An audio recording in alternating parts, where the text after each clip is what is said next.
welcome to this episode of Authentic Achievements, where I am delighted to be joined by my good friend, Linda Fisk.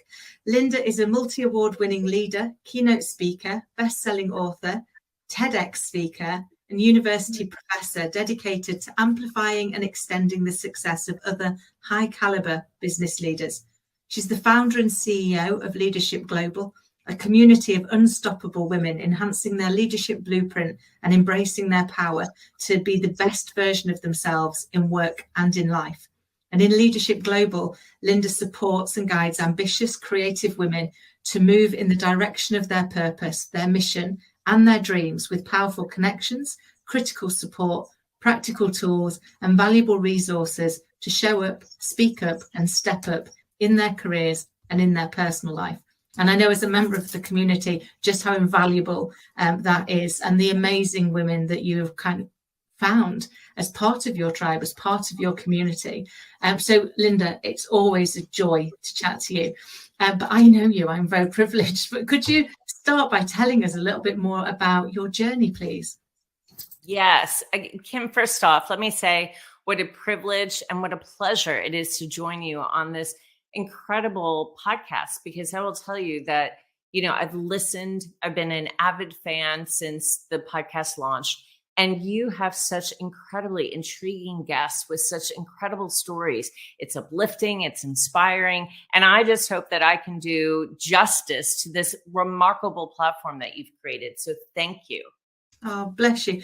Thank you. I can't tell you how much that means to me. And because I know you so well, I just know that your story is so inspiring, even though you don't believe it to be true yourself. To share that. And that's one of the things that I love, is your authenticity and that piece that say you don't get to see what we see. And if only you could see what we see, then you would see it too. And I know that our audience are going to just be blown away by you and your story. So thank you, Kim. That's so kind of you. I will say that probably the biggest life lessons I ever learned started when I was a very young child. At that time, I was considered to be clinically shy. That means that I was unable to hold eye contact with strangers. Even when my parents urged me to look someone in the eye, shake their hand, and say hello, I just simply couldn't do it.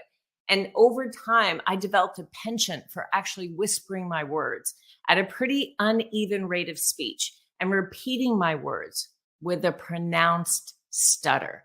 So what I found early is that social settings and high stress environments made it nearly impossible for me to speak.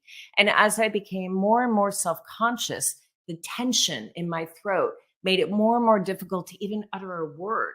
So over time, my frustration with attempts to communicate led to kind of a hesitation or a prolonged pause before I started to speak. And by the time I could utter a word, the conversation already moved on. So over time, it was simply easier to remain quiet. And by the time I was in high school, I had the nickname Mouse because I was quiet as a mouse. And this hidden type of stuttering developed as I began to consciously avoid words or sounds or situations that might involve some sort of struggle. I hid my problem from most of the people because I had developed a behavioral pattern and a coping mechanism that kept me absolutely vigilant at all time. And I remember in grade school, my father actually visited all my teachers prior to the start of any new school year, asking them to be sensitive to the fact that I was clinically shy with a pronounced speech impediment. He asked my teachers never to call on me in the classroom, and that they refrained from ever asking me to solve a problem on the chalkboard or face the class for a presentation or really in any other way further damage my already fragile self-esteem. So the emotional injuries from my struggle with stuttering became almost invisible disabilities that further isolated me and made me feel more and more insignificant. I had tried monitoring my rate of speech, my breath support, my laryngeal tension, but to very little effect. The words seemed to just get stuck, or I was repeating those words over and over to the exasperation of the listener. And so I found that stress and my speech pattern were interlocked. If I found myself in a high stress situation, a very socially intense situation, I found that my speech pattern included repetitions, interruptions, prolongation of words, sounds, syllables. But if I was in a safe space with just one or two close friends or family members and very little stress and anxiety, sometimes my speech was actually quite normal. So that was maybe the first flag that I had, that I wanted to give my friends and the people that I love a safe space to share, to be able to be vulnerable, to be able to be authentic and genuine with no fear of retribution. And by the time I was in college, I knew I needed to find a more effective way to manage my stuttering in order to have the life I envisioned for myself. By then, I knew I wanted to be in advertising and marketing, because after lots of years of observing, listening, and studying people, I had this sort of innate sense of how people seem to be persuaded, how, they seem to be motivated, what seemed to guide decisions. And so after years of being quiet and reserved, watching the behaviors of my classmates, I noticed which popular classmates seemed to be most admired, most respected, most charismatic, most well-liked, and why. And I began to see how these classmates influenced and inspired others, how they persuaded people to make various choices. And I was fascinated by the key motivations that seemed to drive action and the common needs and desires that these persuasive peers of mine seemed to tap into. So at that point, I thought, I want to give everyone a safe space to be their authentic selves, to be accepted no matter where they are in their journey. And I also want to be able to talk with others, influence others, inspire others, and help them along their journey. And all of that, I think, were some of the early seeds for the development of LeadHERship Global. Amazing. What a journey. And I love that, if you look at you now and what you do, it's so poles apart, isn't it? I mean, you speak for a living, you create a community, you are one of those charismatic, inspiring, insightful leaders that inspire us to take action. And yet you had to overcome such adversity to get there. You had to face that fear and find a way through. And let me just say, it took 4 years, dozens of public speaking classes, speech therapy, counseling. I did it all. I did counseling, speech therapy, public speaking classes, and I graduated college having competed in several public speaking contests and winning several competitions. And from that first public speaking course, where I actually fainted in front of a classroom of 25 fellow students, to graduation, when I could present to an auditorium of more than 500 people, that was a study in both grit and grace. Grit was evident in my resolve and my stamina to reach what seemed to be an impossible goal based on achieving a life that I envisioned for myself. But grace was also needed along the journey to accept my limitations, to be patient with my slow progress and my setbacks. I love that. It's just brought to mind the Serenity Prayer. That the whole, God give me the serenity to accept that I can't change, the courage to change that which I can, and the wisdom to know the difference. Because it feels like that just sums up your journey. You had to accept in yourself what your slow progress at times, but have the courage to keep going, to keep finding an alternate way, and to spot when it was actually a need for courage and when it was a need for acceptance, which is one of the things that kind of underlies, I think, the great advice and support that you give to your community, is that real balance between grit and grace. Those moments where actually you need the tough love, you need the person to give you the no, we're not accepting those excuses now, but also the person who's going to create that safe space where actually they can sugar the pill when you're not quite ready for that tough love just yet. It's that ability to know that you are safe to be vulnerable, and that it's okay to be vulnerable, that you're not going to be judged, because I think that is one of our greatest fears, isn't it? That that people will judge us and find us lacking. That's right. And I think that some of this is about creating a vision for your life, what it is that you want to achieve, and understanding what your definition of success is. No one's definition of success is always exactly the same. There's always a bit of a nuance, and there should be, because we're all different. And so by clarifying what your purpose is, by understanding what your mission is, what your definition of success is, then you can clearly understand what the challenges are that you have to overcome. And you have to be absolutely dedicated to that vision. And believe me, I was absolute in my perseverance of effort, even when that effort led to painful, embarrassing, or humbling experiences. And I had that kind of mental toughness that's often described as grit. In fact, Angela Duckworth, who is a researcher at the University of Pennsylvania, suggests that grit can actually be defined as the ability to achieve one's long-term plans despite significant challenges and obstacles. And I got to tell you, that's a strong predictor of success. She defines grit as the combination of both resilience and self-control in the pursuit of goals. So first you have to clarify what those goals are, what the vision is, and then you have to be clear about what your willingness to pursue that goal is, even in the face of obstacles, challenges, setbacks, and even failure. And that may take months, years, or even decades. Now, Angela Duckworth's studies revealed that, in fact, grit, their commitment to consistency of practice, consistency of pursuit, is actually a greater indicator of success than even competency, than even IQ or EQ. It's that sense of mental toughness that I think every leader has to have. I love that, and it's so true, isn't it? And we actually, I've found, we learn our most in our toughest times. We get the greatest lessons in the things that actually at the time don't feel like much of a blessing.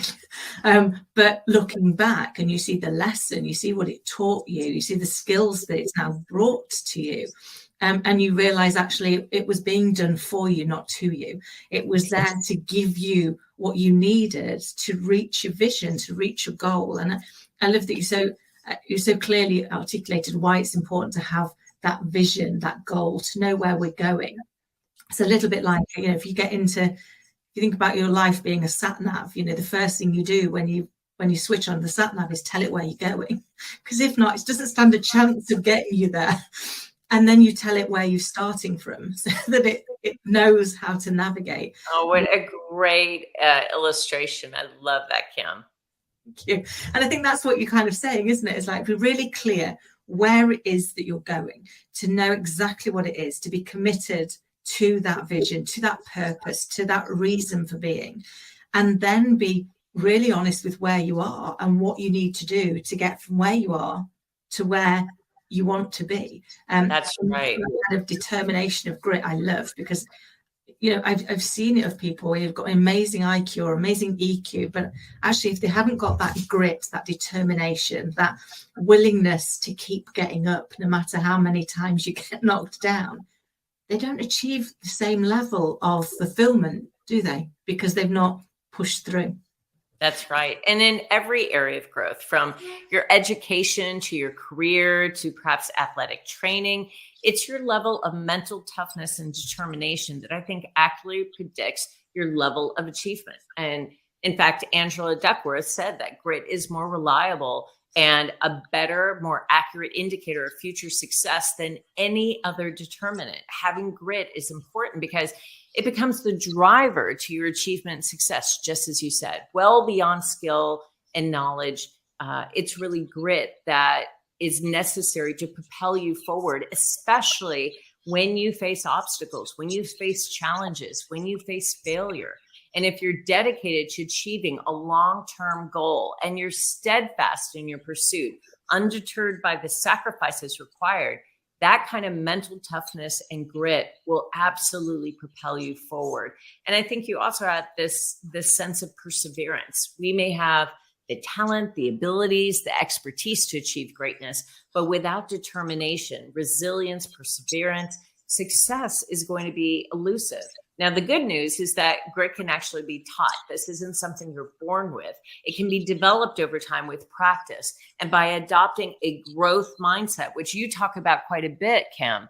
And by developing the ability to persevere, you can actually see dramatic gains in achievement. Having the tenacity to pursue a goal, knowing that you have the ability to improve over time allows for the kind of stamina that you need to achieve a long-term goal.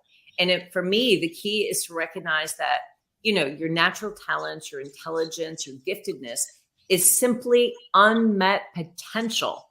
But with the application of persistent practice, you can actually achieve higher and higher levels of success.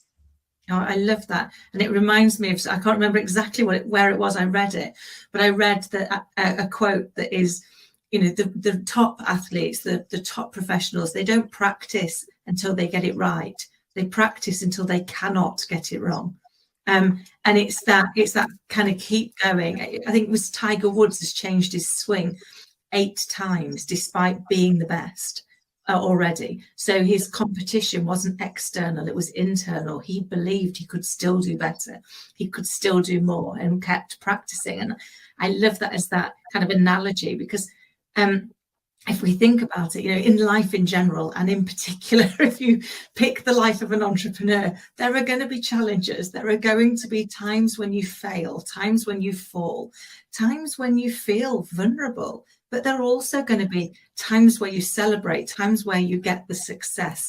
And it's getting the balance, isn't it, around acknowledging that success, taking those moments and going, I might not be where I want to be yet, but I got here. That's great. And I'm going to celebrate for 2 minutes and then I'm going to move on to how I get to that next piece. But you've moved into like a hugely entrepreneurial world and now created an immense community to support entrepreneurial women, to ensure that they've got that support, they've got that community, they've got the skills and the access to resources that they need to be successful. Talk to me a little bit about how you started out on that journey.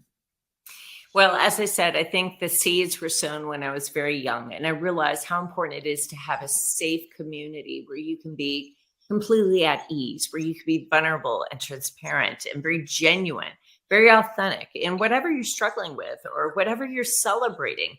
Being able to have that safe, small community of people around you who will lift you up, who will cheer you on, who will give you objective advice and counsel when you need it. Having that community around you is just such a key ingredient to success. Not only does it make the journey much more fun, it makes it much more meaningful, much richer, deeper. And so for me, I recognize the importance of having community around you where you can be safe and vulnerable and transparent. But then as I sort of advanced in my career, I had the good fortune of working for a couple membership communities. And I was in the C-suite of both of these membership communities. And I saw all the incredible breakthroughs, both professionally and personally, that leaders experience when they came together.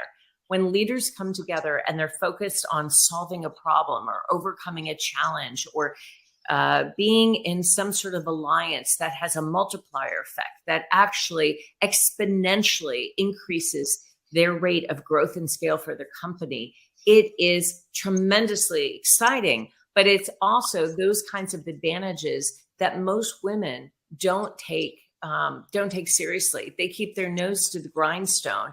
They stay very singularly focused on the challenges in front of them, whether they're in a career and they're working on sort of climbing the ladder, or they're a mom and they're raising children, or they're a wife and they're trying to be the very best partner to their spouse they can be. Whatever that looks like, I find that oftentimes women deny themselves the opportunity to connect to a community where they have access to resources and tools and funding and media platforms where not only they get to clarify their mission, their vision, their purpose, but they get all of the advantages, all of the privileges of a leadership community. And I find that that's when women need it most, is when they are in the midst of building their career or they're stepping into an entrepreneurial journey. They need to be surrounded with people that will be resources to them, that will provide them tools and advantages and opportunities that you're not going to find advertised and promoted in social media.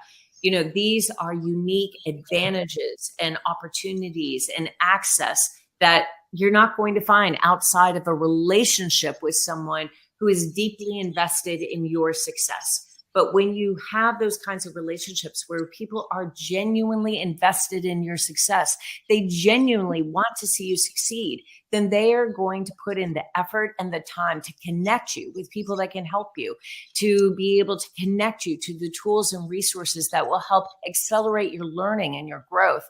And that's what we try to do at LeadHERship Global. We have, in fact, the CEO and founder of Podmatch, who is going to do a workshop for us about exactly what you're doing, Kim, creating incredible platforms for podcasters and for podcast guests to be incredibly successful. We have accelerator webinars on everything from how to become a public speaker to how to become a podcaster and be incredibly successful with a purposeful and profitable podcast from the very beginning. We have 10 different roundtables a month. We have learning and teaching about growing and scaling businesses, how to develop your own personal brand, how to be a very successful networker, how to get access to funding as an entrepreneur, anything that could be facing women where they need help and support. We provide access to the experts, to the business strategists, to the leaders that can give them not just the information about that subject, but the connections that they need in order to take that next step in their journey. I love it, and I see I see the impact that it has. When people are given that support, they've got the power of the mastermind. Those roundtables, those small groups of people that are really focused, but that have got the skills, the experience, and the drive to be able to help there. And that balance of people that have already done, been hugely successful and know what some of the pitfalls are, to be able to reach back also and help other people to climb over those potential pitfalls and go, avoid that one. I did that one. There may be a new one over here that we've not found, but that one I can help you with. And I think it's right, isn't it? As human beings, we are social animals. We want to feel connected. We want to feel we're part of something. And that's probably one of the largest challenges for anybody when they become an entrepreneur, is all of a sudden you're everything, aren't you? You've got this great idea, and then you go out and you're IT and your HR and your payroll and your marketing and your sales, and you think, hold on, who supports me? And irrelevant of how large our organization grows, as the CEO, as the founder, that where do you get your support remains a crucial element of your success, because you can't always get it from the people that work for you, because they're looking to you for that confidence, that comfort that where it's going. But we all have those moments where we need some support ourselves, don't we? Even if it's just to voice it out loud, to be able to hear back what we're thinking and find a new route through. So it's invaluable what the community brings for people. I love that. And we talked a lot about the tenets of grit and incorporating grit into your approach when tackling any kind of worthy pursuit. It's absolutely fundamental to key success, but it's also equally important to embrace the concept of grace. And in this definition of grace, I'm really referring to your ability to push towards excellence, but leave room for failure. And to really unpack this concept of grace, you first have to know and accept your own shortcomings, your own failures. You have to deeply understand the consistent themes in your life. They're embedded in your past. They're woven through your life story, because they are the keys to your purpose and your future. You have to understand your limitations, your mistakes, your shortcomings, your failures, and really examine those recurring issues in your life. And by carefully examining your past, especially your failures, that will become key absolutely essential to knowing your value.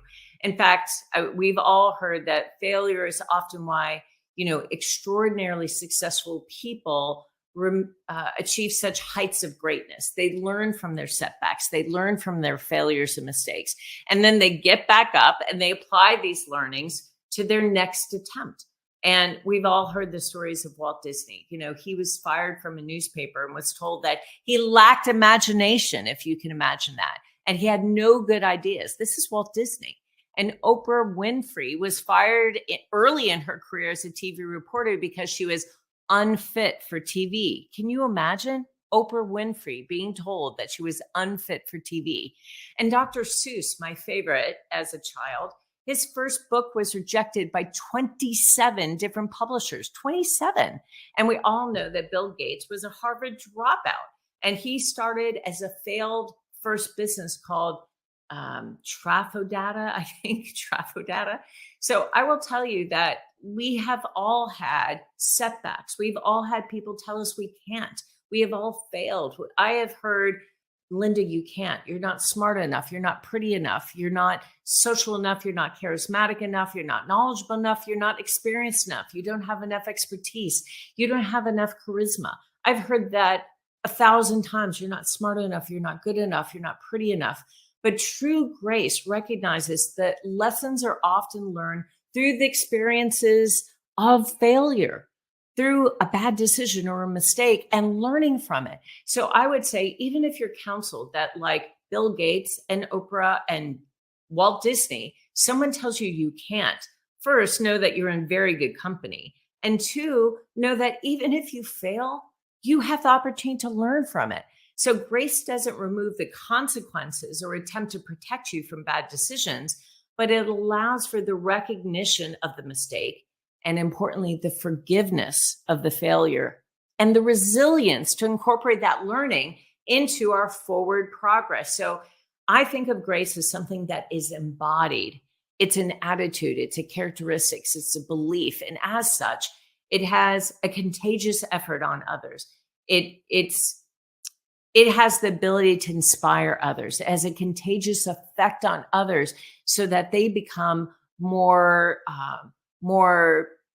they become stronger, more passionate, more dedicated, more determined to pursue their own beliefs. I love that. And grace is something that you embody so beautifully in what you do and what you say. And I think it's right. It's having that, it's kindness, isn't it? It's being kind to yourself that the mistake happened, taking the lesson from it, not using it as a reason to not move forward. I think it was Thomas Edison that said, I didn't find a way to invent the light bulb. I found 10,000 ways not to invent the light bulb. But he was still determined that it could go on, that there would be an alternate way. And I knew with my little girl, I spot lots of things in bringing her up. We tell ourselves some of the most horrendous things, don't we? She'll come home, she's like, Mummy, I'm not good at colouring. I'm like, sweetheart, you're not good at colouring yet. But look how much better you are at colouring today than you were last week. And look how much better last week you were than the week before. How do you feel about colouring? I'm quite good, Mummy, aren't I? Yeah. So I always say to people, yet thank you. Yet is one of the most powerful words in the English language. If we add that to the end of whatever it is we're telling ourselves, it tells our subconscious brain that we want this. Keep finding me opportunities. Don't close our brains down, open them up and say, okay, that didn't work, but what can work? And as you've put, some of the most successful people we know have had amazing setbacks. I remember saying in an organization once, just about every self-made millionaire has been bankrupt at least once. So it's not the failure that defines us, it's what we do with that failure that defines us. Unfortunately, they thought I meant I was going to take the company bankrupt. So we had a little bit of a miscommunication. I had meant it to inspire people to go, it doesn't matter how big the mistake is, it's getting up from it, it's learning the lesson, and it's being graceful to yourself, as you so beautifully put, about the fact that you got it wrong that time. But it was that time. That's not an indicator of what's going to happen next time if we just keep going. I love that, Kim. And I would say, that is such a cornerstone to your teaching, your training, your coaching, is this growth mindset that we can adopt. And as you said, grace starts with you. It starts by clearly understanding your life story, including your consistent themes, and then making a conscious decision to push towards excellence, leaving room for failure. You know that your value is not based on your failures. You know your value because failure does not define you. In fact, failures are the very building blocks that make you stronger and make you even more valuable. And through grace, you can begin thinking positively of yourself, even though for sure you will inevitably fall short of your expectations for yourself. But when that occurs, you can make amends for those you hurt, and at the same time, forgive yourself. You can and will do better if you allow yourself to. And this gives you the ability to push other people towards success while also allowing them to make mistakes. So after all, people allowed us to learn from some of our failures, right? Some of our greatest lessons were learned certainly through failure. And other people allowed us to have that misstep and still accept us. Other people allowed us to fail, to have a short back or a roadblock or something like that. And even though we might have had setbacks, even though we might have had failures, people around us still cheered us on, still accepted us. So with that grace shown to us, we can show it to others. Oh, I love that. It always reminds me of one of the things I try and say to myself is, who do I love most in the world? And yeah, I'm very biased. Mine's my little girl. If she'd made this mistake, what would I be saying to her? Well, I love it to bits. I would say, like, let's take the lesson. Let's be kind to ourselves. At least you tried. And then let's see where we go. It's like, if I would say that to her, I have to say that to myself, because we don't teach people by what we say. We teach people by what we do, say, and be. So if we're not living the same way that we are teaching, then it won't land. And I think you do that so eloquently, to help people to realize that actually they can keep going. There's more. And that we have had people help us when we've been in those places. Absolutely. And I have to say that, that's one of the biggest benefits of being in relationship with people who genuinely care about you, who are invested in your success, is they will lift you up when you stumble. Listen, we're all going to hit trials, tribulations, challenges, setbacks, failures. And when you're in a community of people that are truly invested in your success, who deeply care about you, that's when they will take action. They will lift you up. They will connect you. They will take care of you, because grace means composure and quiet confidence in your leadership. It doesn't mean that you're perfect or you expect perfection in others. Leaders with grace look at any challenge and any opportunity in the spirit of abundance, embracing the idea that there is plenty for all of us to share, and relating to those around you with an open heart, an open mind.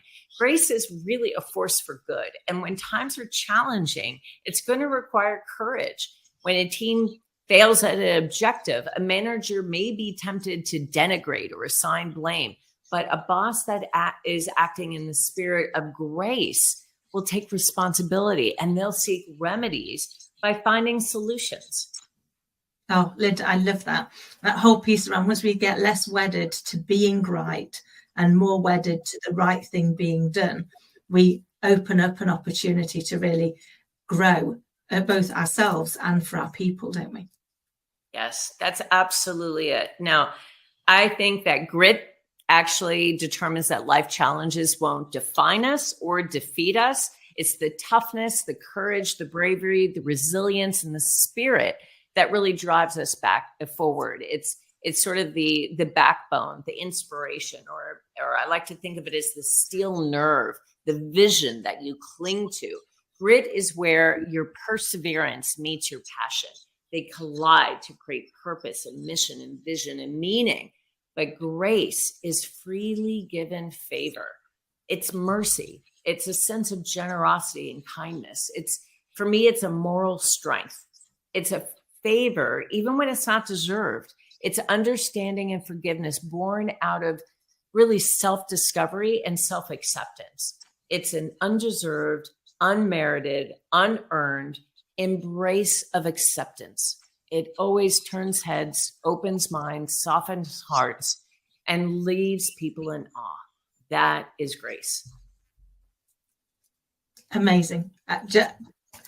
I was about to say, if you could leave us with one piece of advice, what would it be? But you have just, I think, delivered more than we could ever hope for. Linda, I could chat to you all day. You are so insightful, and you embody grit and grace, and you provide both to your community, for which, as part of it, I am hugely grateful for. And for anybody watching, you find your community. If you're looking for one, here is a great one. But find that support, find the people that are going to lift you up, that are going to keep you safe, that are going to be your Thrive Hive. They're going to be the people there to help you to achieve. Linda, if you could leave us with one last thought, what would it be? It very much along that line. I have learned the transformative power of bringing inspiring leaders together to create opportunity, to discover possibility, and to solve problems. No one grows as a leader alone. You need a supportive, confidential, and uplifting community of people that are dedicated to helping you along the way.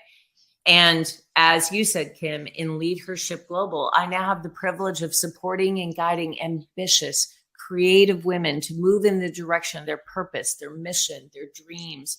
They're with, powerful connections, critical support, practical tools, because no one grows as a leader by themselves.